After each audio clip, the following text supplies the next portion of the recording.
அவர்களையும் வருக வருக என அன்போடு வரவேற்கின்றோம். பல அருமையாக காமெடியும் கலந்து பேசக்கூடிய சிறந்த பேச்சாளர் மரியாதைக்குரிய வடிவேல் ஆனந்த் அவர்கள் வருகை தந்திருக்கிறார்கள். அவர்களையும் வருக வருகை என வரவேற்பது உங்கள் செல்வ கணபதி. இப்பொழுது நாம் கலந்துரையாடலுக்கு செல்வோம். பிப்ரவரி 14 எல்லாருக்கும் ஒரு கொண்டாட்டமாக இருக்குது. அது இலசாக இருக்கட்டும், பழசாக இருக்கட்டும், புதுசாக இருக்கட்டும், எதுவாக இருந்தாலும் ஒரு சந்தோஷமாக ஒரு கிளுக்கிழுப்பா. இந்த 14ஆம் தேதி பார்த்தீங்கன்னா முத நாளே போய் ரோசா செடி எங்கே இருக்குன்னு பார்த்து பூ எங்கே இருக்குது அப்படின்னு தேடி பிடிச்சி கொண்டாந்து வேண்டப்பட்டவங்களுக்கு கொடுக்குற ஒரு நல்ல ஒரு திருவிழா தான் இது. இல்லைன்னு சொல்ல முடியாது. நாளைக்கு ரோஸ் மட்டும் கடுமையான விலை விற்கும் இல்லையா? நல்ல விலை அடியே அப்பா அப்படியே இருக்கட்டும். ஆனால் இந்த காதல் இருக்குது பார்த்தீங்களா, இது இப்போ எங்கள் காலம்னா 90 கிட்ஸ் எங்களை வச்சுக்கிறீங்களேன், ஒன்றும் தப்பு இல்லை. இனிமேல் நாங்கள் எங்கே போய் ஒன்றும் ஆக போடல. ஏன்னா எங்களுக்குன்னே சீர்காழி ஒரு பாட்டு போட்டார். என்ன பாட்டு தெரியுமா? காதலிக்க நேரம் இல்லை, காதலிப்பார் யாரும் இல்லை, வாலிபத்தில் காதலிக்க ஜாதகத்தில் வழியும் இல்லை, ஜாதகத்தில் வழியும் இல்லை. அப்படி ஒரு மாதிரி 90 கிட்ஸ் எல்லாம் போயிட்டாங்க. ஆனால் காதலுங்கிறது இப்போ நேற்று வந்தது கிடையாது. கண்ணகி, கோவலன், ராமன், சீதை, அப்புறம் அதுக்கு முன்னாடி லைலா மஜ்னு, இப்படி எங்கே பார்த்தீங்கன்னா எங்கே பார்த்தாலும் காதலாகவே இருந்துச்சு. காதலை அந்த காலத்தில் பார்த்தீங்கன்னா அப்பா அம்மா ஏற்றுக்கிறவே இல்லை. ஆனால் இந்த காலத்தில் அப்பா அம்மா ஏற்றுக்கிற மாதிரி இருக்குது, ஏற்றுக்காத மாதிரி இருக்குது. ஏற்றுக்கிட்ட இடத்துல சரியா இல்லை, சரியாக இருக்கிற இடத்துல ஏற்றுக்கல, இப்படி தான் போயிட்டு இருக்குது. ஆனால் அந்த காதலை பொறுத்த வரைக்கும் வரவேற்கத்துக்கு ஒன்று. ஏன்னு கேட்டிங்கன்னா ஒரு ஜோசியர் பார்த்து இந்த பொண்ணுக்கும் இந்த பையனுக்கும் பிடிக்கும் அப்படின்னு சொல்கிறத விட அவங்க 2 பேரும் முடிவு பண்ணுறதால சாப்பிட்றவன் தான் சாப்பாட்டை முடிவு பண்ணணும். அதை விட்டுட்டு இந்த சாப்பாடு நல்லா இருக்கும் தம்பி சாப்பிடுன்னு சொல்லி இன்னொருத்தர் சொல்கிறது எனக்கு என்னமோ சரியாக இருக்குன்னு கவிஞர் தேவி சரவணன் ரொம்ப யோசிக்கிறாரு. ஏன்னா நாங்கள் காதலிச்சு கல்யாணம் பண்ணோமா என்னன்னு தெரியல. ஆனால் அவங்க 2 பேரும் காதலர் மாதிரி தான் வாழ்கிறாங்க இல்லையா? மனசுக்கு சந்தோஷமாக இருக்குது. அவர் வந்திருக்காரு. எதுக்கு அவர்கிட்ட கொஞ்சம் ஒரு பெரிய மனுஷன், அவர்கிட்ட கொஞ்சம் கேட்போம். வணக்கம். பெரிய மனுஷன்னு சொல்லிட்டும் போது பெரிய மனித தரமானதான் கருத்தையும் சொல்லணும். ஆரம்பத்திலேருந்து ஒரு குழந்தை பிறந்து அதை பொன்னும் மணியும் மின்னும் வைரமும் பூட்டி மகிழ்ந்து கண்ணே முத்தே தமிழ் பெண்ணே என்றெல்லாம் குலவி கொஞ்சி தங்கத்தாலான கட்டிலே சந்தன தொட்டிலே போட்டு தாளாட்டி அதை வளர்த்து அதுக்கு என்ன வேணும், எப்படி பாவாடை வேணும், எப்படி அது அடுத்த துணிமணிகள் வேணும், அணிமணிகள் வேணும்னு சொல்லி எல்லாத்தையும் வாங்கி கொடுத்து அது படிக்கிற பாட புத்தகங்கள் அனுப்பி அது நோகாமல் ஒவ்வொரு வயதும் அனுப்பி ஒரு 10-16 வயது ஆன பிறகு எவனோ ஒருத்தனை கூட்டி கொண்டு அதிகாலை நிறுத்தினா அது எந்த வகையில் இதுக்கு பேர் காதல்னு சொன்னால், காதல் ஒரு கவிஞர் கூட சொல்வார், காதல் என்று தனியாக கடைந்தெடுத்த பொருள் காதலில் மட்டும் இல்லை. நீங்கள் சொல்ற மாதிரி எவனோ ஒருவனைத்தான் நீங்களும் கூட்டு எடுத்துறீங்க. இது கூட அறிமுகமாயிருக்காங்க சரியா? பேசி ஒன்று சொல்லிட்டவா, நீங்களும் ஒருவனை இவனை கூப்பிட்டு தாலி கட்டு இவனோட நீ மற்றதெல்லாம் ஆரம்பின்னு சொல்லும் பொழுது எல்லாம் அப்பா அம்மாவுக்கு தெரியும் போது இந்த பெண் யாரோட வாழணும்னு அவங்களுக்கு தெரியாதா? 16 வருடங்கள் முடிவு 20 ஆண்டு காலம் வளர்த்த அம்மா அப்பாவுக்கு தெரியாதா அந்த புள்ள எங்க போய் வாழணும்னு? நாங்கள் பழகி இருக்கிறோம். என்ன பழகி? ஒருவரை ஒருவர் புரிந்து கொண்டு என்ன பழகி இருக்கீங்கன்னு. அதனால நாங்க புரிந்து கொண்டு வாழ்வோம். நீங்க செஞ்ச வச்ச கல்யாணம் எதுவுமே காதல் என்று தனியாக கடைந்தெடுத்த பொருள் இல்லை. காமத்தைக்கு ஆடை செய்து அதற்கு கலர் கலராய் பூச்சி ஊட்டி ஊருக்குள் அடைத்து வரும் முத்தியே காதலப்பான்னு கவிஞர் எழுதினார். ஒண்ணு விஷயம் இல்லைங்க, காமம் தான் காதலுடைய மூலாதாரம், வேற ஒண்ணு இல்லை. நீங்கின் தெருவும் குருகுங்கால் தன்னென்னும் தீ ஆண்டு பெற்றாளி வள்ளுவ பேரரசன் சொல்லியிருப்பாரு. அங்க என்ன கிட்ட போனா இது குளிருது, ஏத்துக்க முடியாது, தூரம் வந்தா சுடுது, வேற இடமும் இல்லைன்னு நான் சொல்றேன். இங்க விஷயமே இல்லைங்கிறேன். இது என்ன காதல் ஏத்துக்க முடியாது. காதலும் காமமும் ஒன்றுங்கிறது ஏத்துக்க முடியாது. காமத்தை மூலாதாரமாக வைத்து தான் காதல் வருகிறது. கவிஞன் மட்டுமல்ல, வாழ்வியல் தத்துவம் என்னன்னு கொண்டாக்க அழகா சொன்ன ஒரு திரைப்பட கவிஞன் சொல்றான், காதலர் இருவர் கருத்தொருமித்து ஆதரவு பெற்ற இன்பம் வாழ்வில் கசக்குமா இல்லை இனிக்குமா? எப்படி ஏன் அந்த வாழ்க்கை இனிக்காதுன்னு சொல்றீங்க? எப்படி? அதே இன்னொரு கவிஞன் சொல்றேன், இது ஓட்டை வீடு 9 வாசல் இதற்குள்ளே ஆசை என்ன, இது மாலை நேரத்து மயக்கம், இது கால தேவனின் கலக்கம். ஓட்டை வீடு 9 வாசல் இதற்குள்ளே ஆசை, பாயில் படுத்து நோயில் வீழ்ந்தால் காதல் காதல் நீரை. அதாவது அதே கவிஞனே இன்னொரு இடத்துல என்ன சொல்றான்னு கேட்டீங்கன்னா, இது இது கால தேவனின் கலக்கம், இதை காதல் என்பது பழக்கம். ஒரு ஆணும் ஒரு பெண்ணும் கொண்ட காதல் பார்வையின் துவக்கம். அதாவது நான் சொல்றேன், துறவுங்கிறது வாழ்க்கையுடைய விரக்தி நிலைக்கு போய் பாடுற விஷயம். அங்கேயே போக வேண்டாம். துறவு என்பது பிறக்கும் போது வருவதல்ல, பிறந்து காதலை அனுபவித்து அதற்கு பிறகு அவன் வாழ்க்கையில் கொஞ்சமாச்சும் அவனுக்கு பிடித்தம் இல்லாமல் போவது தான் துறவு. நான் சொல்றேன், ஒவ்வொரு மனிதனும் உழைத்தால் முன்னேறலாம், ஆனால் உழைச்சி முன்னேறலன்னு சொன்னால் ஏழையாக போயிடறான். அதுதான் உண்மை. ஒவ்வொரு மனிதனும் காதலிச்சான்னாக்க நல்லா இருக்குங்க வாழ்க்கை. சாதாரண விஷயம். விழியில் விழுந்து இதயம் நுழைந்து உயிரில் கலந்த உறவே, இரவும் பகலும் உரசி கொள்ளும் அந்தி பொழுதில் வந்து விடு. உங்க வள்ளுவனே என்ன சொல்றாரு? காலை அரும்பி பகலெல்லாம் போதாகி மாலை மலரும் நோயின்னு சொல்றாரு. இந்நோய் எல்லாம் பார்த்தேன் வள்ளுவன் தான். இந்நோய், இந்நோய்னா என்ன? சீக்கு, இது வியாதி, இன்பமான நோய்னு அர்த்தம். இந்நோய்னா என்ன அர்த்தம்? இன்பமான நோய்.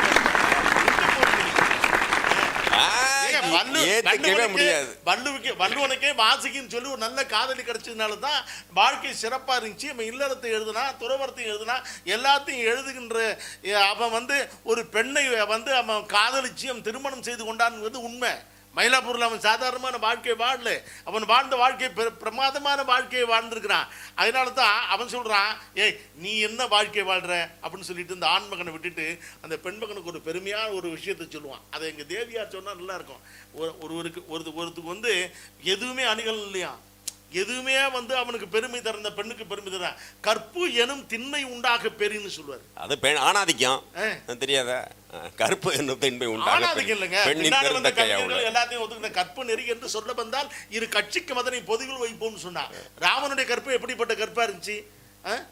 அதை பார்த்து தானே பாரதி சொன்னான், கற்பு நெறி என்று சொல்ல வந்தால் இரு கட்சிக்கும் அதனை பொதுவில் வைப்போம் சொன்னான். சாதாரணமா கற்பை பத்தி நினைக்கிறீங்க, காதலையும் சாதாரண எத்தனை ஆயிரம் சாம்ராஜ்யங்களையும் இந்த காதல் தான் வீழ்த்தி இருக்கிறது. நாட்டினுடைய பல்வேறு தோல்விகள், பல்வேறு நாட்டின் பல வீழ்ச்சிகளுக்கு மூல காரணமாக இருப்பது காதல். எனது கைகள் மீட்டும் போது வீணை அழுகின்றது, எனது கைகள் தழுவும் போது மலரும் சுடுகின்றது, என்ன நினைத்தே என்னை படைத்தான் இறைவன் என்பவனே, பெண்ணை படைத்து கண்ணை படைத்த இறைவன் கொடியவனேன்னு முடிச்சிருப்பார். எது அங்கதான் சாம்ராஜ்யங்கள் விழுந்த இடம். நிறைய உலக வரலாற்றை எடுத்து படிச்சு பாருங்க. காதலுங்கிறதுனால தான் வேண்டுமானால் நீங்கள் விதிவிலக்காக அங்கொன்றும் இங்கொன்றுமாக ஏதாவது ஒன்று வெற்றி பெற்றிருக்கலாம். இதை வைத்துக்கொண்டு நீங்கள் தூக்கி கொண்டு அலைய வேண்டாம். பல சாம்ராஜ்யங்கள் விழுந்தது இந்த காதலுங்கிற சூத்திரத்தால் தான்.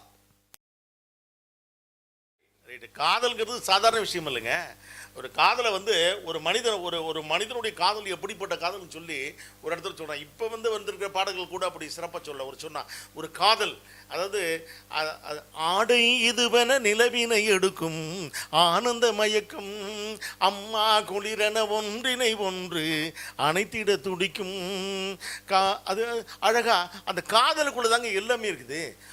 ஒரு பூமியில் வானத்திலேருந்து மழை பெய்யுது, மழை பெஞ்சதுக்கு பிறகு அந்த பூமியில பயிர்கள் முளைக்கணும், தாவர சங்கமாதிகள் முளைச்சாதான் அந்த வானமும் பூமியும் காதல் செய்தது. அந்த காதல்ல மழை பெய்தது, மழையில தான் தாவர சங்கமாதிகள் தோன்றுச்சு. நீங்களும் உங்களுடைய இல்லக்கருத்து, நானும் என் மனைவியும் காதல் செய்தோம், இந்த உலகம் அழகாக பரிணமித்து ஒரு பூந்தொட்டியாக உருவாகி இருக்கிற காட்சியை பார்க்குறோம். நீங்க போற போக்க பார்த்தாக்க இந்த காதல் தினத்துக்கு ஆப்போசிட்டா இருப்பார் இருக்கேன். ஆமா, பிப்ரவரி 14 பாட சொன்னாக்க டிசம்பர் 14 பத்தி பாடிக்கிட்டு இருக்கீங்க. ஆமா, என்னங்க இது 19 கிட்ஸ கூப்பிட சொன்னா நீங்க 1947 கிட்ஸ கூப்பிட்டு இருக்கீங்க. அவங்க வர காதல் கசக்குதப்பான்னு இருக்காங்க என்கிட்டே. 90s கிட்ஸ் நாங்கள்லாம் எப்படி தெரியுமா, எங்களுடைய காதல் எப்படி தெரியுமா இருந்துச்சு. அதே அவங்க சொல்றாங்க, பெற்றவங்களுக்கு பார்த்து கல்யாணம் பண்ண வைக்க தெரியாதான்னு. என்ன பண்ணீங்க, ஒரு 5 நிமிஷம் உட்காந்துக்கிட்டு ஒரு பட்ஜெக்கு டீயை போட்டு கொடுங்க.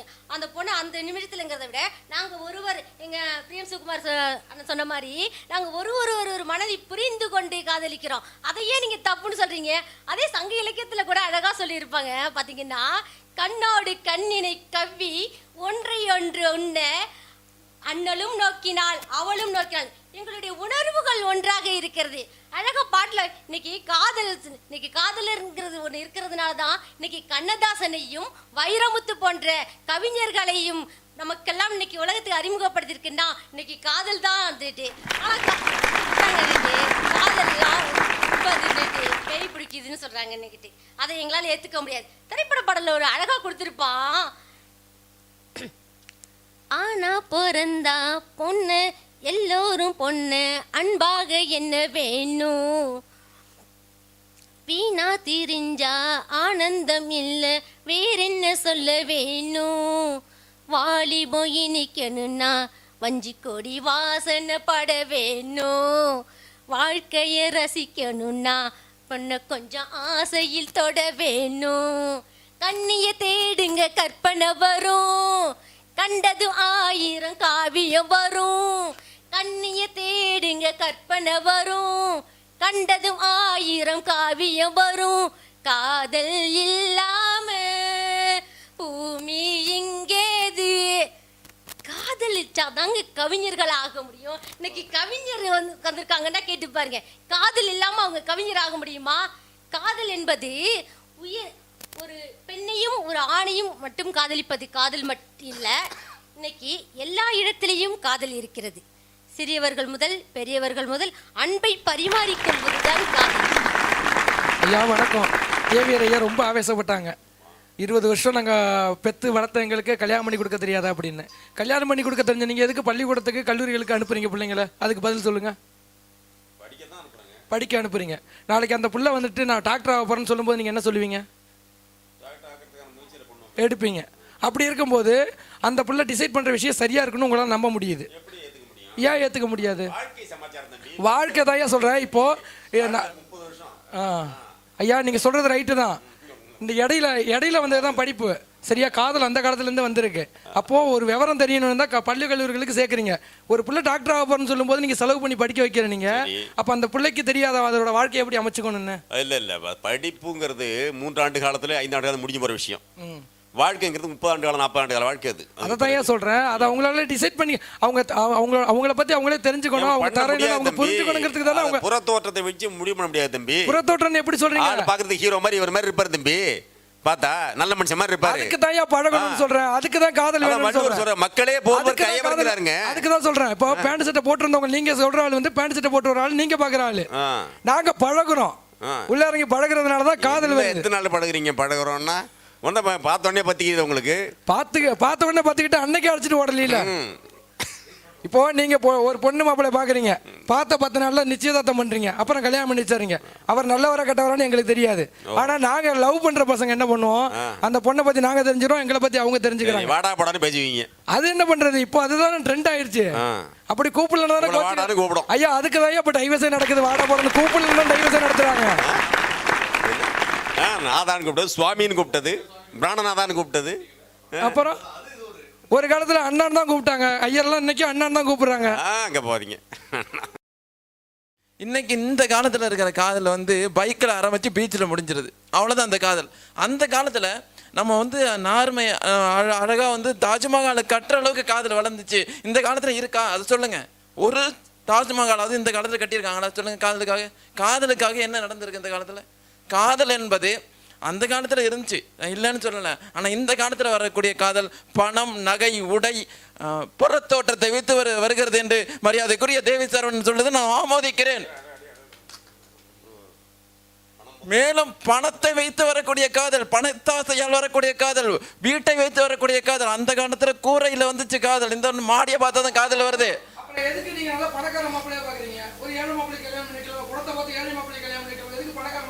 நாங்க பணத்தை பார்க்கணுங்க. குணம் பணக்காரனா இருந்தாலும் குணம் நல்ல குணத்தான பார்க்குறோம்.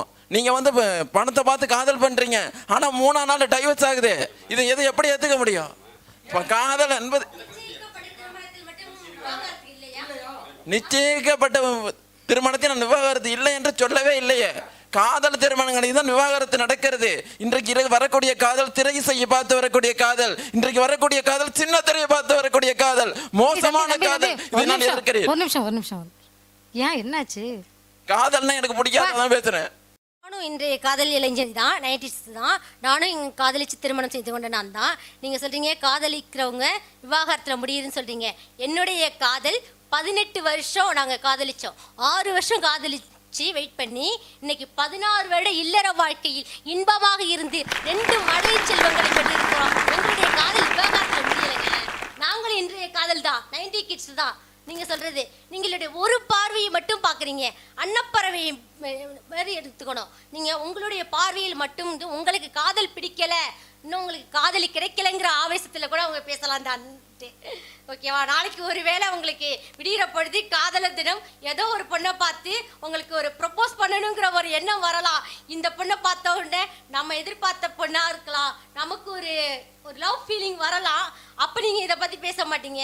ஒருவேளை காதலி இல்லைங்கிற ஆவேசத்தில் இன்னைக்கு பேசிகிட்டு இருக்கீங்களோ. நான்லாம் 18 வருஷம் காதலிச்சு திருமணம். எங்களுடைய வாழ்க்கை இல்லறம் இன்பமாக இருக்கிறது, அமுதமாகத்தான் இருக்கிறது. நாங்களும் இன்றைய காதலர்கள் தானேட்டு. நாங்களாம் உண்மையாக சொல்கிறேன், அன்னப்பறவை போல பாருங்க நேட்டே. அது என்ன பண்ணணும் தெரியுமா? நல்ல விஷயங்களை மட்டும்தான் எடுத்துக்கோ. அது போல் நீங்கள் ஒரு சில காதலை மட்டும் வைத்து எடை போற்றக்கூடாது, காதலை கொச்சப்படுத்தக்கூடாது. ஓகேவா? ஏன்னா இன்னைக்கு ஆசிரியர் தினம் பார்த்தீங்கன்னா ஆசிரியர் மட்டும்தான் கொண்டாடுவாங்க. தீபாவளி இந்துக்கள் மட்டும்தான் கொண்டாடுவாங்க. அதுமாரி பார்த்தீங்கன்னா பக்ரீத் இஸ்லாமியர்கள் மட்டும்தான் கொண்டாடுவாங்க. ஆனால் இன்னைக்கு உலகம் முழுவதும் கொண்டாடக்கூடிய ஒரு பண்டிகை என்றால் அது காதலர் தினம் மட்டும்தான். அதனால காதலை தவறான கண்ணோட்டத்தை மாற்றிங்க. காதலை பற்றி பேசும்போது எவ்வளோ சுகமாக இருக்குது பார்த்தீங்களா? அதுதான் காதல். காதலை பற்றி ஒருத்தர் சொன்னால் காதல் நல்ல வார்த்தைங்க, கெட்ட வார்த்தை கிடையாதுன்னா. அப்படியா? எப்படியா கெட்ட வார்த்தை இல்லைங்கிற நீ? காதல் பண்ணாலே பிடிச்சி உள்ளே வச்சிடறாங்க. காதல் பண்ணா தெரு பேசுகிறான், அப்பா அம்மா வீட்டில் சேர்க்க மாட்டேங்கிறாங்க. அதெல்லாம் இல்லை சார், ஒரே நிமிஷம். காதலுங்கிறது கருவாடு மாதிரி. அட எப்படி தெரியுமா? எப்படி சொல்லுங்க பாப்போம். எப்படி? கருவாடு மாதிரி காதலுங்க. அது ஒன்றும் இல்லை, சாப்பிட்றவனுக்கு மட்டும் ருசியாக இருக்கும், ஆனால் ஊரே நாரும். அதான் கருவாடு. அதான் கருவாடு. அடாடா. ஆனால் காதல் கருவாடு ஆகாதுங்க. காதல் அற்புதமாக நல்ல ஒரு காவியமாக மாறணும். அதுதான் காதல். அது ராமன் கீழே நிற்கிறான், சீதையும் மேலே நிற்கிறான். அவன் ராமன் எந்த கோலத்தில் இருக்கிறான்? அவனும் நம்மளை மாதிரி ஜீன்ஸ் போட்டு போல மரவுரி தரிச்சு போயிருக்கிற மாதிரி. அவன் வில்லோடைய புறப்பட்டு ஒரு யாகத்தை பாதுகாக்கிறதுக்காக வர்றானா, கீழே நிற்கிறான். அங்கே சீதை நின்றுட்டு இருக்கிறா. சீதை நின்றுட்டு இருக்கா. அந்த காலத்து பெண்கள் இப்போ நேராக பார்க்குற மாதிரி பார்க்க மாட்டாங்க. அப்போ என்ன செய்யறானா, சீதை கையில் உள்ள வளையலை திருத்துற மாதிரி அப்படி திருத்தும் போது முகத்தை திருப்பி பார்க்குறான். அவன் என்ன செய்யறானா, கீழே இருந்து மேலே பார்க்குறானா. இந்த ரெண்டு பார்வையும் தான். அது அந்த வரிசிலை அண்ணலும் வாட்கண் நங்கையும் ஒருவர் இதயம் மாறி புக்கு நோக்கினார்னு கம்பன் சொல்லுவான். அதுதான் இப்போ நம்ம இவர் கூட சொல்லுவார் வைரமுத்து, கண்ணும் கண்ணும் கொள்ளையடித்தால் காதல் என்று அர்த்தம், கடலை மீன்கள் கொள்ளையடி. அப்படியே அந்த கவிஞன் பாடுறான்னு சொன்ன அந்த காதலுடைய ஆழம் சுகமானது. சங்க காலத்துலேருந்தே அந்த காதல் ஒரு கெட்ட வார்த்தையாகவே இல்லை. நீங்கள் சொன்ன மாதிரி கெட்டுப்போன விஷயமா சொல்ல. ஒரு பொண்ணு சொல்கிறா, இங்கே மாதிரி தோழி சொல்கிறா, ஏன் அப்பா அம்மாவுடைய பேருக்கு தகுந்த மாதிரி நீ ஒரு கல்யாணத்தை பண்ணிக்க அப்படின்னு சொல்லும்போது அந்த தோழி சொல்கிறா முடியாதுங்கிற. ஏன் முடியாது அப்படின்னு கேட்கும்போது இப்போ சொல்கிறா, இங்கே பாரு என்னுடைய அப்பா வீடு ரொம்ப வசதியான வீடு தான், அதுக்காக என்னுடைய தலைமகனை நான் விட்டுற முடியாது அப்படிங்கிறா. அதுக்கு ஒரு பாடம் சொல்கிறான், சங்க காலத்து பாட்டு. இராமழை பெய்த ஈரத்துள் பனைநுகம் கொண்டு யானையேர் பூட்டி வெள்ளி விதைத்து பொன்னே விளையினும் வேண்டேன் பிறந்தகத்து ஈண்டிய வாழ்வே. அது கணவனோட அந்த வாழ்க்கை எப்படி இருக்கு தெரியுமா? அது அழகாக சொல்கிறான். அதாவது பனைமரத்தை நுகத்தடியாக போட்டு யானையை காலைக்கு பதிலாக பூட்டி வெள்ளியை விதைச்சி பொண்ணா விளைஞ்சாலும் எனக்கு பிறந்து விட்டு வாழ்க்கை வேண்டாம், என்னுடைய கணவன் வாழ்க்கை தான் வேணும். ஒன்று விட்டு ஒரு நாள் தின்று கிடப்பினும் நன்றைய தோழினம் கணவன் வாழ்க்கை. நான் ஒன்று விட்டு ஒரு நாள் என் புருஷன் வீட்டில் போய் சாப்பிட்டு பட்டினியாக கிடந்தாலும் பரவாயில்ல, அதை அந்த வாழ்க்கை தான் எனக்கு இனியும் சொல்கிறேன். ஏன் அது என்னையா சங்க காலத்து பாட்டு, அதை வச்சுக்கிட்டு ஒத்து ஊதாதீங்க அப்படின்னு நீங்கள் நினைக்கலாம். இப்போ காதலையே பண்ணி காதல் வாழ்க்கையே வாழ்ந்து கொண்டு காதலித்தவளோடு சேர்ந்து உலகம் புறாவும் நாட்டுப்புற பாடலை பாடிக்கொண்டிருக்கக்கூடிய புஷ்பவனும் குப்புசாமியும் அனிதாவும் காதல் திருமணம் பண்ணிக்கிட்டோங்கிறது உங்க எல்லாருக்கும் தெரிஞ்ச விஷயம். ஆனால் அவர் ஒரு பாட்டு பாடிருக்காரு. அந்த காதல் எப்படிப்பட்ட காதலா? அழகா சொத்து சுகம் வேணாமுன்னு சொந்த மச்சான் போது முன்னு, சொத்து சுகம் வேணாமுன்னு சொந்த மச்சான் போது முன்னு, ஒத்த காலில் தாபம் இருக்கும் உத்தமிதான் இந்த கிளி, உச்சி வெயில் நேரத்திலே ஊர்க்குருவி தூது விட்டா, ஆஹா வண்டி வரும் ஆயிரமா வண்டி வரும், எங்க மச்சான் வண்டியிலே எனக்கு ஏத்த தங்கம் வரும், மலையோரம் கிணறு வெட்டி மயிலக்கால ரெண்டும் பூட்டி, அத்தமவையரைக்கும் தண்ணீர் அத்தனையும் பன்னீரு தான், அத்தமவையரைக்கும் தண்ணீர் அத்தனையும் பன்னீரு தான். எப்படி பாட்டு போகுதுங்க. அது பாட்டு இல்லை. புஷ்பம் நீங்கள் சொன்னீங்களே காதல்ங்கிறது விரக்தியாக முடியுது, விவாகரத்தில் முடியுதுன்னு சொல்லி.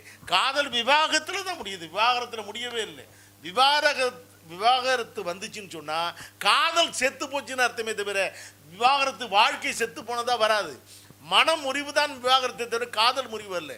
காதலாக இருந்தால் ஏன் விவாகரத்து வருது? அவன் காதலோடு இருந்தான்னா எப்படி விவாகரத்து வரும்? ஒரு குழந்தை எடுத்து கொஞ்சினான்னு சொன்னால் அந்த குழந்தை இவனோட வரும்.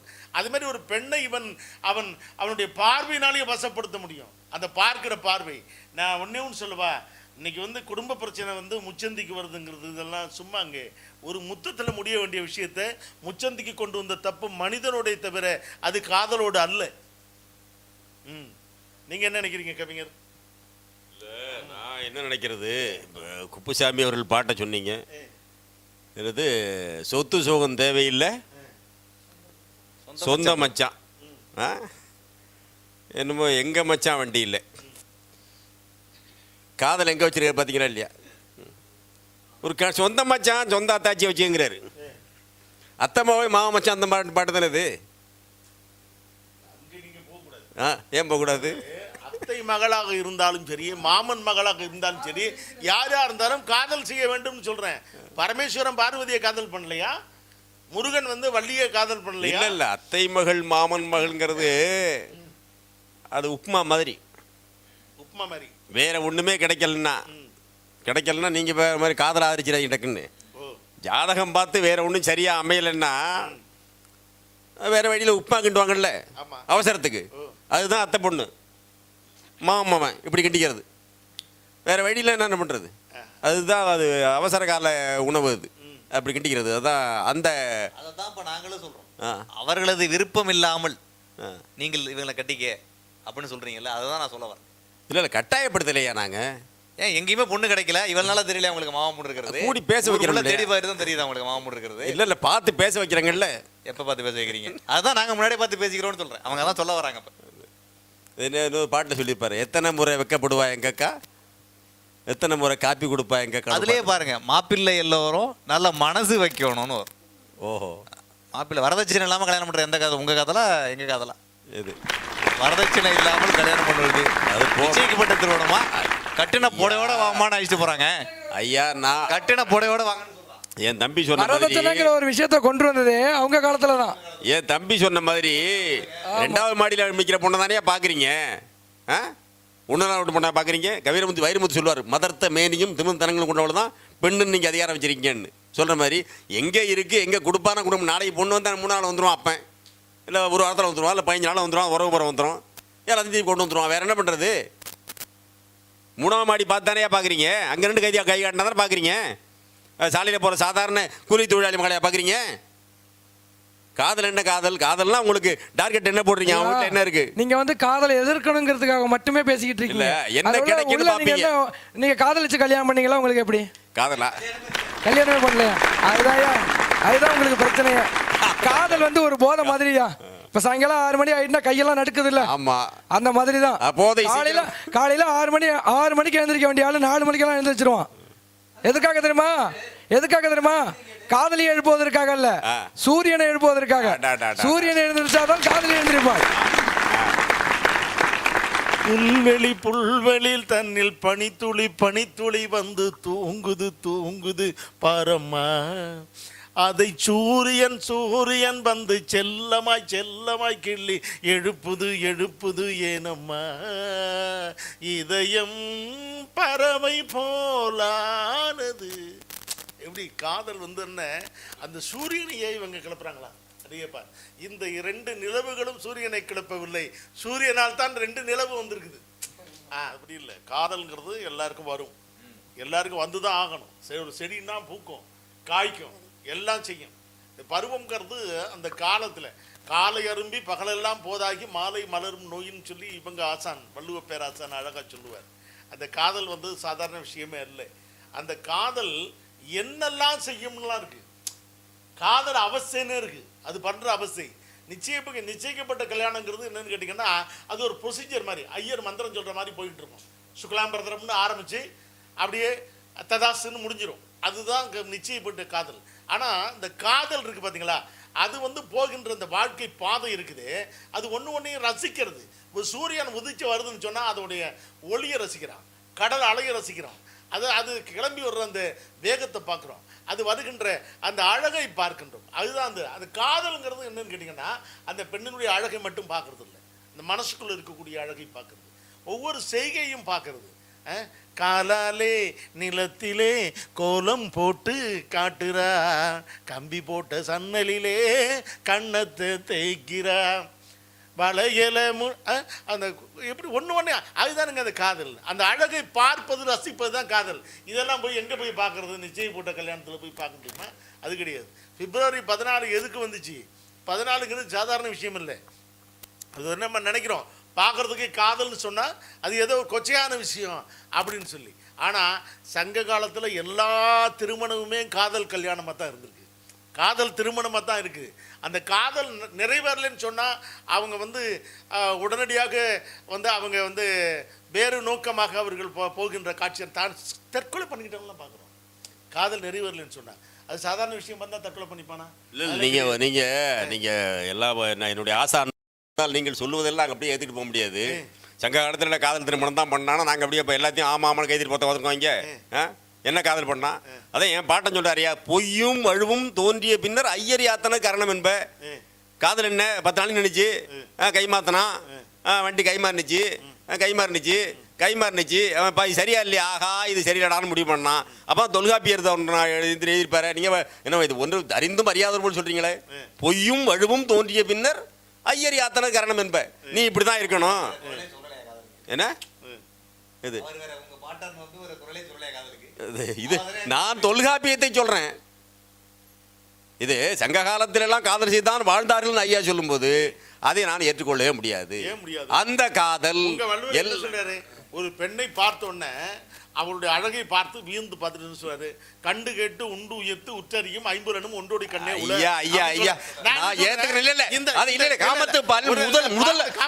முதல் குறள்ல பண்டு அறியேன் கூற்று என்பதனை இனி அறிந்தேன் பெண்தகையால் பேரமர் கட்டு. ஐயா காமத்து 1081 முதல் குறள்ல நான் எமனையே பார்த்ததில்லை. இது என்னுடைய ஆசான் வள்ளுவப்பேரசன் தான், நீங்க சொல்ற ஆளுதான். அவரே இருக்காரு, நான் இதுவரை எமனை பார்க்கல, ஏமனை கேள்விப்பட்டிருக்கிறேன். ஏமன் வந்து உசிரை பிடிப்பானா, ஆளை கொல்லுவானா, கொண்டு கயத்தை கட்டி இழுப்பானா, தூக்கு மாட்டுவானா, கொண்டு போவானான்னு கேள்விப்பட்டிருக்கிறேன். இப்பதான் நேரா பாக்குறேன். ஏமங்கிறது பொம்பளை மாதிரி இருக்கும், பொண்ணு மாதிரி வரும், கொண்டு போடும். இல்ல பண்டு அறியேன் கூற்று பெண்தகையால் பேரமர் கட்டு. இந்த குறளுக்கு மறுபடியும் சொல்லுங்க. வள்ளுவர் சொன்னது உண்மைதாங்க. நான் என்ன சொல்றேன், வள்ளுவர் யமனை மட்டும் தான் பார்த்தாரு, உமனை பார்க்கலன்றேன். உமனை பார்த்துருக்கணுங்க பாரு, யமனை மட்டுமே பார்த்து என்ன செய்யறது? வாழ்க்கைன்னு சொன்னா எருவு மாட்டில் ஏறி வரும். ஒரு பெண் வர்றான்னு சொன்னா அவள் எருவு மாட்டில் ஏறி வர்றாள், கையில் அவள் பாசத்தோடு வருகின்றாள், பாச கைத்தோடு வர்றதில்லை. நீங்கள் தயவு செஞ்சு அந்த பெண்ணை போய் தப்பாக நீங்கள் எடை போடவே கூடாது. அவள் வருகின்ற அந்த பார்வை பன்னீர் பூ போன்ற பார்வையும் நெற்றி பரப்பினிலே முத்தான வேர்வையும் துள்ளி வரும் நாணம் எனும் போர்வையும் சுற்றி பின்னலிட்ட காதல் என்னும் குத்தோகையும் கொண்டு இவள் தான் கண்ணெதிரே தோன்றினாள், கனிமுகத்தை காட்டினாள். அந்த காலத்தில் இப்போ சொல்கிறானே, அவள் வருவாளா என் பள்ளமான உள்ளம் வெள்ளமாக அவள் வருவாளா? கண்ணோடு நான் கண்ட வண்ணங்கள் போக சுடிதாறு மூடாத பாகங்கள் வாழ்க அவள் வருவாள். எவ்வளவு கேவலத்தரமான வரி. என்ன? இத பெரிய புகழ்ந்து பேசுறாரு.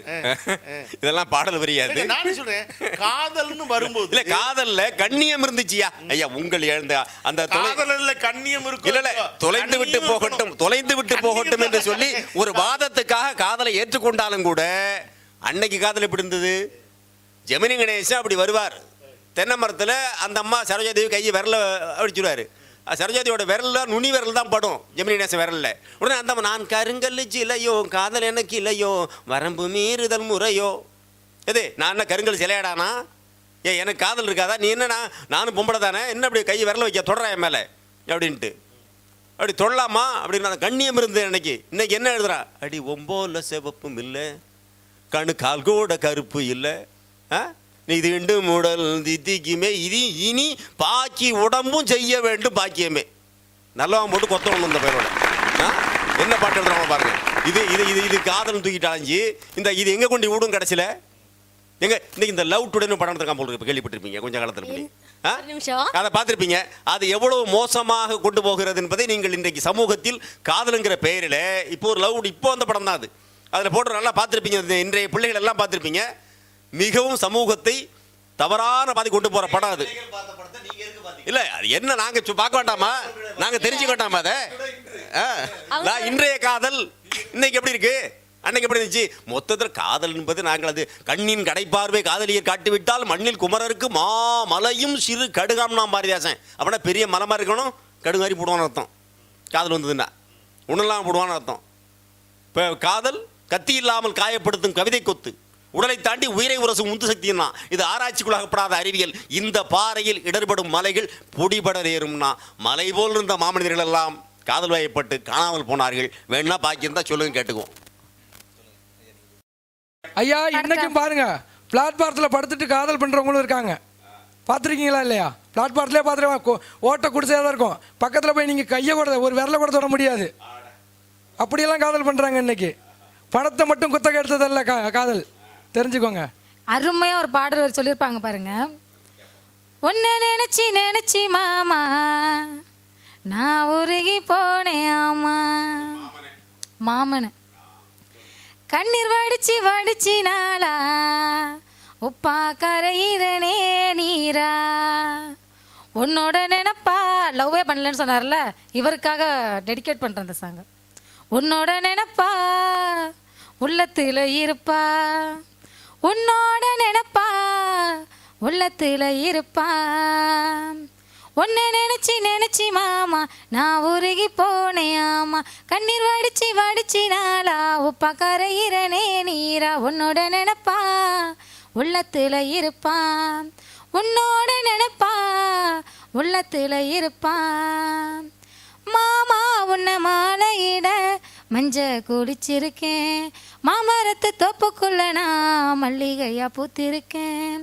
என்னோட உள்ளத்துல நான் உன்னைத்தான் வச்சு புட்டேன், என்னோட உள்ளத்துல நான் உன்னைத்தான் வச்சு புட்டேன்.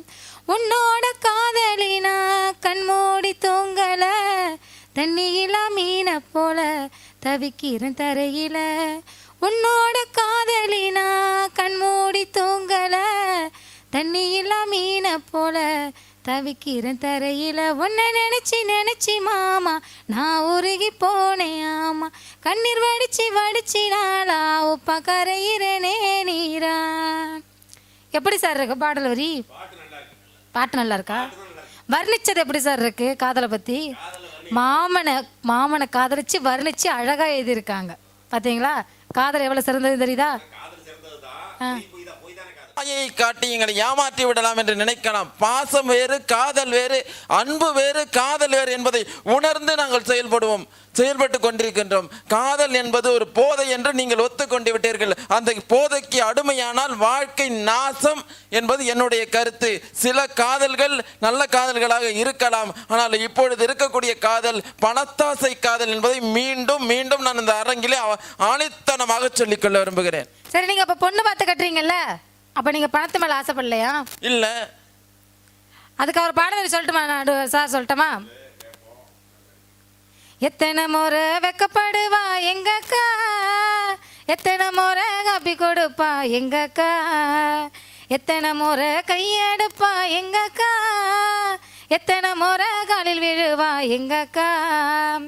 காடுகரை எல்லாம் வேலை செஞ்சு ஒரு கட்டில மெத்தையை வாங்கி வச்சோம், காடுகரை எல்லாம் வேலை செஞ்சு ஒரு கட்டில மெத்தையை வாங்கி வச்சோம். மோட்டார் பைக்கு கேட்டு ஒருத்தன் பாதியில் ஓடிட்டானே, மோட்டார் பைக்கு கேட்டு ஒருத்தன் பாதியில் ஓடிட்டானே. இதுக்கு என்ன பதில் சொல்றீங்க? இதுக்கு நான் பதில் தெளிவா சொல்றேன். சொல்லுங்க. காதலிச்சு கல்யாணம் பண்ணவங்க வீட்டுல மறுபடியும் வரதட்சணை கொடுமை நடக்கலையா? நீங்களும் காதலிக்கிறீங்கதா? என்னத்த காதலிக்கிறீங்க தெரியுமா? வரதட்சணைய இல்ல, வரதட்சணையை தான் நீங்க காதலிக்கிறீங்க. நாங்க மனசை பார்த்து காதலிக்கிறோம். நீங்க பணத்தை பார்த்து காதலிக்கிறீங்க. நீங்க தான் சார் பணத்தை பார்த்து காதலிக்கிறீங்க, நாங்க மனசை பார்த்து காதலிக்கிறோம். ஆமா, கல்யாணம் ஆயிடுச்சா? இல்ல,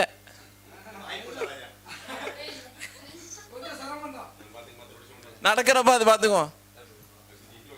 ஐயா, நாளைக்கு பிப்ரவரி 14. உண்மையிலே அவங்க 2 பேரும் எப்படியாலும் இருந்துட்டு போட்டோம். நம்ம 5 பேரும் காதலிக்கிறோம். காதலிக்கிறீங்கல்ல? இப்ப இந்த லிஸ்ட்ல நானும் இல்ல. அங்க பக்கத்துல சேர் போடுங்க, அந்த பக்கம் வந்துடுறேன். இவங்க 2 பேரும் தான் எதிர்க்கிறாங்க. அதான் சொன்னேன், நம்ம 5 பேர் தான் சொன்னேன். இப்போ நாளைக்கு பீச்சில் எல்லாம் பார்த்தீங்கன்னா ஜேன்னு ஒரே திருவிழா கூட்டமாக இருக்கும். எப்படி காதலிக்கணும் அப்படின்னு நம்ம இன்னைக்குள்ள இளைஞர்களுக்கும் அன்னைக்குள்ள இளைஞர்களுக்கும் ஏதாவது உங்களோட கருத்தை கொஞ்சம் சொல்லுங்க ஐயா. சும்மா சொல்லக்கூடாது.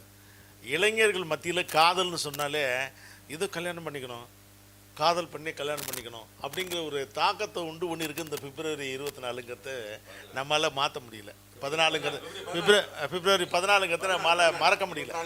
ஏன்னு கேட்டால் 14ஆம் தேதினாலே காதலர்கள் அவங்க காதல்னு சொன்னாக்க நீங்கள் எல்லாருமே என்ன நினச்சிட்டு இருக்கீங்கன்னு சொன்னீங்கன்னா, காதல்ங்கிறது அது கணவன் மனைவிக்குள்ளே உள்ளது மட்டும்தான் அப்படிங்கிற மாதிரி காதல். ஆனால் பிப்ரவரி 14ங்கிறது என்ன? வெயில் காலம், நல்ல வெயில் நேரம், நல்ல குளிருக்கு தகுந்த நல்ல மோர் கிடைக்கிற நேரம், நல்ல மழை பெஞ்சா தேவலான்னு நினைக்கிற நேரம், அறுவடை பண்ணுற நேரம், மக்கள்லாம் சந்தோஷமாக இருக்கிற நேரம், பொங்கலோடு நெருங்கி இருக்கக்கூடிய நேரம், இன்னும் ஜனவரி மாதத்தோடு நெருங்கி இருக்கக்கூடிய நேரம், கோடையினுடைய ஆரம்பம், இந்த மாதிரி நேரங்களில் காதல், அதாவது காதலிப்பும் கண்ணே கல்யாணத்துக்கு முன்னே தை பிறந்த பெண்ணே அப்படின்னு சொல்லி குப்புசாமி பாடுவார். அதுமாதிரி காதலுங்கிறது கல்யாணத்துக்கு முன்னாடி காதலிக்கணும், அது உண்மைதான், இல்லைன்னு சொல்ல. ஆனால் ஒன்று நினச்சிங்க, இந்த பிப்ரவரி 14 கல்யாணம் பண்ணிக்கிறவங்களுக்கு மட்டும் பண்ணக்கூடிய காதல் நாள்னு சொல்லி யார் சொன்னாலும் அவனை முதல்ல தூக்கு மேடையில் ஏற்றணும். காதல்னா என்னங்க? அப்பா அம்மாவை காதல் அப்பா அம்மாவை காதல் பண்ணுங்க, தம்பி தங்கைகளை காதல் பண்ணுங்க, சகோதரனை காதல் பண்ணுங்க, பக்கத்து வீட்டுக்காரனை காதல் பண்ணுங்க, எழுத்தாப்புல இருக்கார் அவர் பெரியவர், அவரை காதல் பண்ணுங்க, இறைவனை காதல் பண்ணுங்க, நல்ல கவிஞர்களை காதல் பண்ணுங்க, தேவி சரவணன் போல நல்ல கவிஞர்களை எடுத்து நீங்கள்லாம் அவங்களோட அன்பு செய்யுங்கள். அதுதான் பொதுவாக நாங்கள் இன்னைக்கு பிப்ரவரி 14 நாங்கள் 2 பேரும் தனியாக சந்தித்து ஒருத்தருக்கு ஒருத்தர் பூ கொடுத்துக்கிற நாள் அப்படின்னு சொல்கிறத நான் ஏற்றுக்கிற மாட்டேன். அப்படி இல்லை, ஒருவர் மீது ஒருவர் அன்பு பாராட்டுவதுதான் காதல். அது தேவாராதிகள் அழக சொல்லியா இறைவனை பார்த்து காதலாகி கசிந்து கண்ணீர் மல்கி ஓதுவாதமை நன்னெறி குவிப்பது வேதம் 4 மெய்ப்பொருளாயது நாதன் நாமம் நமச்சிவாயுவே அப்படின்னு சொல்லி இறைவனை காதலிச்சார்கள். இறைவனை காதலித்ததுக்கு பிறகு என்ன கிடைச்சது? தேவாரம் கிடைச்சது, திருவாசகம் கிடைச்சது, திவ்ய பிரபந்தம் கிடைச்சது. எவ்வளோ பெரிய விஷயம்! ராமனும் சீதையும் காதல் புரிந்த வரலாற்றை கம்பன் பார்த்தான், கம்பன் அவர்களுடைய வாழ்க்கையை காதலித்தான், கம்ப ராமாயணம் உருவாச்சுது. சேக்கிழார் பெருமான் ஆன்மீகத்தை காதலிச்சாரு, இறைவனை காதலிச்சாரு. என்ன நடந்துச்சு? ஒரு மிகப்பெரிய திருத்தொண்டர் புராணம் கிடைச்சது நமக்கு. வியாச முனிவர் காதலிச்சாரு, நல்ல மகாபாரதம் கிடைச்சது. அதுதான் காதல்ங்கிறது சாதாரண விஷயம் இல்லைங்க. திருமணமான பிறகும் அந்த காதல் இருக்கணும், கடைசி வரைக்கும் இருக்கணும். ராவணன் செத்து கிடக்கல, ராமனுடைய பானங்கள் பட்டு செத்து போய் களத்தில் கிடக்கிற காட்சியை கம்பன் பார்க்கின்றான். அந்த ராவணன் செத்து கிடக்கின்ற அந்த மேனி முழுக்க யாருடைய அந்த ராமனுடைய அம்பு அப்படியே தொலைச்சி சல்லடை கண்ணா தொலைச்சி உடம்பு ஃபுல்லாக ஓட்டையாகவே இருக்குதான்.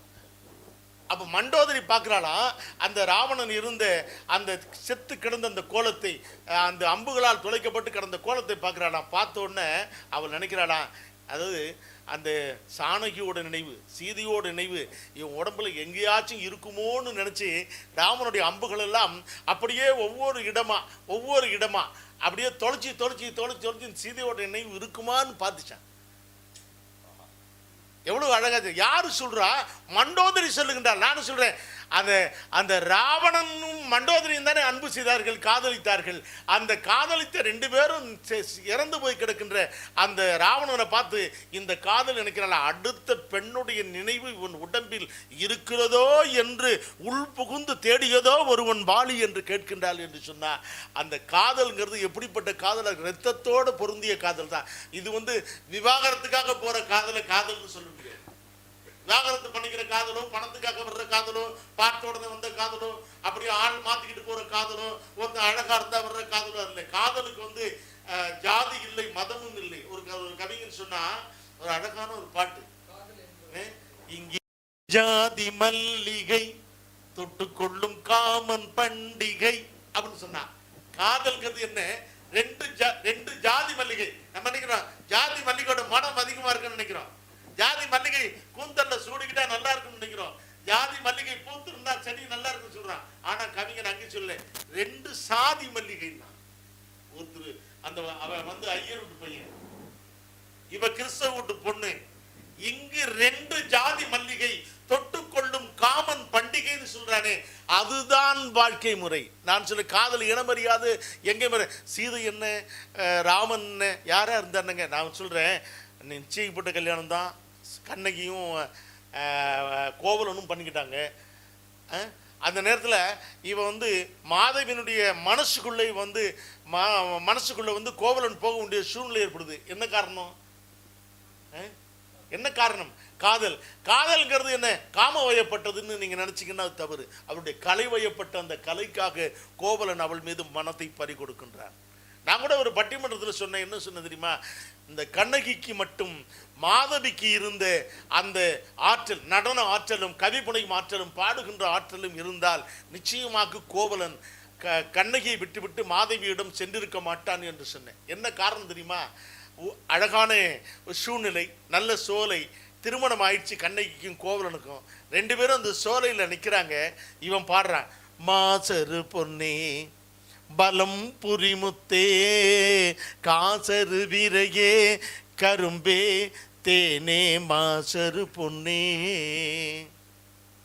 மலையிடை பிறவா மணியே என்கோ அலையிடை பிறவா அழகே என்கோ. அழக சொல்லுவான். இந்த மலையிடை பிறவாத மணின்னு சொல்லுவானா யாருன்னு சொல்லுவேன் அப்படின்னு சொல்லி கண்ணகியை பார்த்து பாடுறான். ஒரு காதலியா இருந்தா என்ன பண்ணிருக்கணும்? இவனையும் நலம் புனைந்து பாராட்டிருக்கணுமா இல்லையா? இவனை புகழ்ந்திருக்கணுமா இல்லையா? ராமாயணத்துல ஒரு காட்சி, அந்த ராமன் அந்த துறவு கோலம் மரபுரி தெரிஞ்சு போயிட்டு இருக்கிறான் கங்கை ஆற்றங்கிற. அவன் நடந்து போகின்றானா, அவன் பின்னாடி அவன் போகின்ற அந்த ராமன் நடந்து போகின்ற அழகை பார்த்துட்டு அவன் சீதை என்ன செய்யறாளா, அந்த பக்கம் பார்த்தா ஒரு யானை குளிச்சுட்டு அப்படி போயிட்டு இருக்கிறத பார்த்து சீதை அந்த ராமனை பார்த்து சிறியதாய் முறுவல் செய்தான். கம்பன் சொல்றான், மானல்லவோ கண்கள் தந்தது, மயில் அல்லவோ சாயல் தந்தது. கவிஞன் அழகா சிந்திக்கிறானே, தேக்கு மரம் உடலை தந்தது, சின்ன யானை நடையை தந்தது, பூக்கள் எல்லாம் அழகை தந்தது, பொன்னல்லவோ மேனி தந்தது. அந்த அழகா அந்த ராமன் அந்த துறவு கோலத்தில் அவன் நடந்து போகும் கூட அவள் காதலிக்கின்றாள், சீதை காதலிக்கின்றாளா.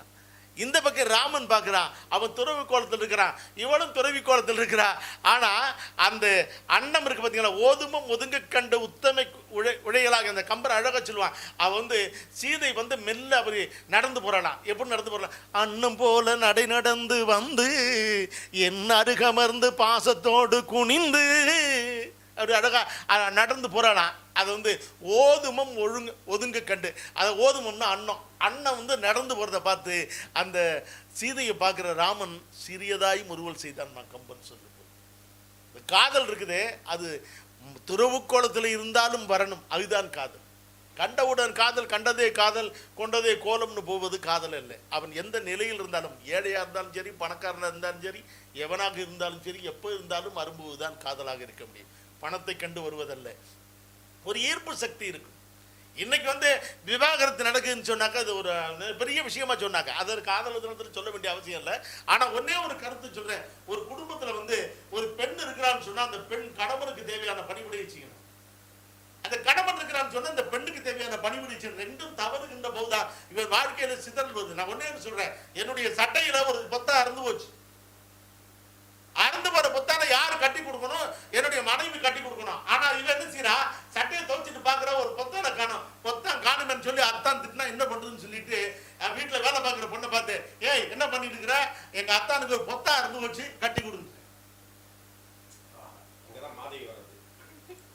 பொத்தா அறுந்து வச்சு கட்டி கொடு அப்படின்னா. இப்ப என் மனைவி சொல்றா அந்த பொண்ணை பார்த்து, ஏய் படுக்கறையில போய் எங்க அத்தான் படுத்து தூங்கணும், மெத்தையில உள்ள விரிப்பை தட்டி போடு, தலாணி வடைய மாத்தி போடு, ரூம் ஸ்ப்ரே அடிச்சு வை, தண்ணி குடிக்க வை, எல்லாம் யாரு செய்யணும்? மனைவி செய்ய வேண்டிய வேலை இன்னொரு பெண் செய்கின்றார். இப்பதான் நான் இந்த பொத்தாம் போடும்போதுதான் நினைக்கிறேன், நம்முடைய மனைவி இந்த பொத்தான கட்டி கொடுக்கல. இந்த பொத்தாம் போடும்போது இந்த பொத்தா ஒன்று அருந்து வந்துச்சு, ஏய் நீனா கட்டின? இல்ல இல்ல வீட்டு பொண்ணை கட்ட சொன்னேன். அப்போ இவனுக்கு என்ன வர, நல்லா யோசிச்சு பாருங்க. இப்போ கடையில போய் உட்கார்றோம், உட்கார்ந்தோம் ஒரு டீ கடை, அந்த கடையில வந்து டீ கடைக்கு போய் உட்கார்ந்தோடனே ஒருத்தன் அந்த சர்வர் அங்கே இருந்து என்ன செய்யறா, சார் உங்களுக்கு என்ன சார் வேணும் அப்படிங்கிறா. டீ வேணும்பா. வேகமா போய் நமக்கு தகுந்த டீ, சுகர் கம்மியா, கொஞ்சம் திக்கா, கொஞ்சம் இஞ்சி போட்டு அழகா ஏலக்காய் போட்டு அந்த டீயை கொண்டாந்து வைக்கிறான்னு வச்சுங்களேன். அந்த டீயை கொண்டாந்து வேலை நமக்கு இருக்காது. பஸ்ல ஏறுறோம், பஸ்ல ஏறணும்னே ஒருத்தர் என்ன செய்யறா, எந்திரிச்சு சார் இங்க பாருங்க சார், அவன் மேல நமக்கு காதல் வரும். இப்ப கணவனுக்கு செய்ய வேண்டிய பணிவிடையை வந்து மனைவி செய்யணும். அவள் தவறி விடுகின்றார். தவறிட்டு பொத்தாங்க கட்டினது யாரு, படுக்கையை தட்டி போட்டது யாரு, டீ போட்டு கொடுத்தது யாரு, சமைச்சு கொடுத்தது யாரு, சாம்பார் போட்டது யாரு? ஒரு பரிவு பாசம் வரத்தை செய்யும். அவனும் தன்னுடைய கடமையில் தவறுகின்ற போது அந்த தவறு கணவனா இருந்தாலும் சரி, மனைவியா இருந்தாலும் சரி, ஒருவருக்கொருவர் அந்த காதலர் இருவர் கருத்தொருமித்து ஆதரவு பெற்று இன்பம் சொன்ன காதலை சொல்லி, அப்படி இருந்தால்தான் அந்த காதல் ஜெயிக்கும். ஏதோ பிப்ரவரி 14 ரோசாப்பூ கொடுத்துட்டு நம்ம அடுத்த பிப்ரவரி 14 இன்னொரு ஆளுக்கு ரோசாப்பா கொடுக்கலாம், அடுத்த பிப்ரவரி 14 இன்னொரு பொண்ணு கொடுக்கலாம், அடுத்த 14 நம்ம ஜனாதிபதியோட பொண்ணுக்கே கொடுக்கலாம் அப்படின்னு நினைப்பது அல்ல காதலர் தினம். நான் ஒன்னே சொல்றேன், தினம் தினம் காதலியுங்கள், தினம் தினம் நேசியுங்கள். அப்பாவை, அம்மாவை, தங்கச்சியை, குழந்தைய எல்லோரையும் நேசிக்கலாம். ஒன்னே சொல்றேன், காதல் என்பது சாதாரண விஷயம் இல்லை. ஒரு ஒன்றுமே தெரியாத குழந்தை அழுகிறது என்று சொன்னால் கையிலே எடுத்து வைத்துக் கொண்டு கொஞ்சி கையிலே எடுத்து வைத்து தாராட்டி, சுபந்தி பூக்களால் செய்த வீடு, வெண்பஞ்சு மேகமே கோலம் போடு, நெஞ்சில் நெஞ்சம் ஒன்றாகி கொஞ்சம் கொஞ்சம், நித்தம் நித்தம் தித்திக்கும் முத்தம் முத்தம், வானவில்லில் அமை போல் தோரணம், பண்டு வந்து இசைக்கும் நாயனம், தாழம்பூவில் கல்யாண ஓலை கொண்டு, தங்கத்தேரில் ஊர்கோலம் நாளை உண்டு. அந்த குழந்தை கொஞ்சம் தாலாட்டு பாடுகின்ற போது அது மொழி தெரியவில்லை, இடம் தெரியவில்லை, எதுவும் தெரியவில்லை. அந்த குழந்தை ஒருவரிடம் எப்படி வசப்பட்டு போகின்றதோ அதுபோல இந்த உலகம் முழுமைக்கும் நாம் செலுத்துகின்ற காதனால் நம் வசப்பட்டு போகும் என்று சொன்னால் அதுதான் பிப்ரவரி 14 என்பதையே உங்களுக்கு செய்தியாக தந்து நான் ஒன்னே ஒன்று சொல்லுவேன், ஆணும் பெண்ணும் சேர்ந்திருப்பது மட்டும் அல்ல உலகம், அனைவரும் அன்பு பாராட்டுவதுதான் உலகம். இந்த பிப்ரவரி 14 இப்போ நம்முடைய வேதம் கார்த்திக் அவர்களுடைய இந்த சேனலுக்குள்ள வந்ததுக்கு பிறகு இந்த பிப்ரவரி 14 காதல் ஒருவரை ஒருவர் அன்பு செய்கின்ற காதல் தான் பிப்ரவரி 14 என்று எடுத்துக்கொண்டால் அது காதல் தினமாக நம்முடைய தமிழகத்துக்கு ஏற்ற பண்பாட்டுக்குரிய தினமாக நம்முடைய தமிழகத்திலே மாறும் என்பதிலே கொஞ்சம் கூட ஐயமில்லை என்பதைத்தான் நான் இந்த கருத்தாக வைக்கின்றேன்.